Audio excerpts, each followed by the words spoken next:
was only when I talked to Craig that I became extremely excited of what this adaptation might look like.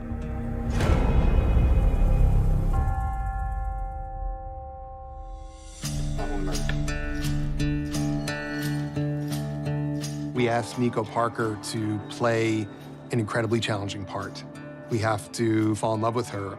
And she also has to be a specific kind of person, very different than the person that Joel is going to meet later in the episode in the guise of little Ellie. It was important for us to present the audience with a Sarah that we felt we could follow for the rest of the series. She's almost the protagonist until disaster strikes. Something that Nico Parker and Pedro Pascal pulled off gorgeously. Nico Parker, my original daughter, my Sarah, she's the person that I live for. Without her, I don't have purpose. He's the best. I could not ask for a better on-screen dad. A lot of the time with acting, you're not always seeing what you're reading and what the audience is seeing. So a lot of the time you're kind of making up in your head, which on one hand is really amazing because you can create this whole narrative in your brain that then you get to follow through with. And on the other hand, it's like you're watching someone die and you're just staring at like a patch of grass and like, the amazing thing about Fort McCloud is it was like you could just really immerse yourself because it's all in front of you. Like any time where I was scared, I was genuinely really scared. Dad! Oh shit! And I just remember being like, oh my God. We are not sick! So this is how it begins. It begins with tragedy. Which is ultimately the event that shapes the character for the rest of the show, for the rest of his life. It is the point of identity for Joel. That kind of love, that unconditional love, is beautiful and can be very scary at the same time. We didn't do a lot of rehearsing because I think we both kind of wanted to savor all of the passion and everything. The feeling I had after the first take of adrenaline. The emotion there is heartbreaking, and it's ugly. The way she dies is not pretty. It's not meant to be pretty. Her death is the fulcrum point for everything.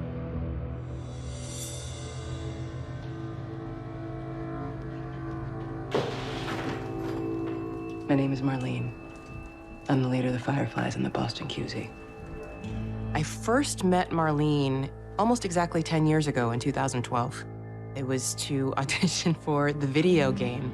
As far as the HBO series, I don't remember when I first heard about it, but when I did, I was like, Mommy want that. Did I think that they would actually cast me? No, I didn't. The hundreds of people that work on the game make you look like Marlene, make you look like the character and turn it into a masterpiece.